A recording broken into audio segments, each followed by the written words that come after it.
On va prendre une minute pour comprendre le raisonnement par récurrence à partir de l'exemple d'une suite définie par récurrence, où un plus 1 égale 0,5 un plus 3.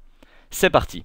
On étudie une suite définie par récurrence, donc avec une initialisation, u0 égale moins 2, et une relation d'un rang au suivant, de un plus 1 en fonction de un. L'énoncé nous demande de prouver une propriété pour tout entier naturel n.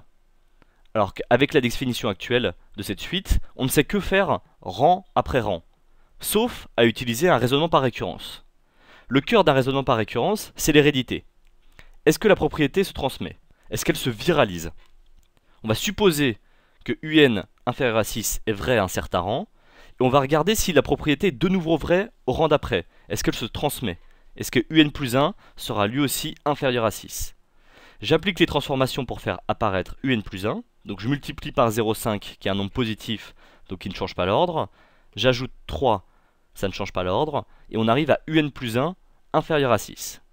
Autrement dit, si on représente ici tous les rangs, si à un moment la propriété est vraie, alors elle devient vraie également au rang d'après. Elle est virale. Mais comme tout virus ne se diffuse que si, à un moment, il commence quelque part, on initialise.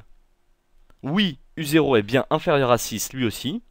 J'ai amorcé au rang 0, et grâce à l'hérédité, j'obtiens la propriété vraie, pas à pas, pour tout entier naturel n. Bon, le schéma c'est mignon, mais il va falloir rédiger ça. On a d'une part l'hérédité, d'autre part l'initialisation, et la combinaison de la viralité et de l'initialisation nous donne la proposition vraie pour tout entier au-delà de 0, notre point d'initialisation, pour tout entier naturel n.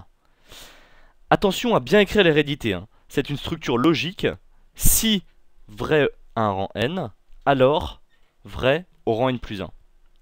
On retiendra que pour démontrer l'hérédité, avec une suite définie par récurrence comme ici, on part de la propriété sur un, et on transforme un jusqu'à obtenir un plus 1.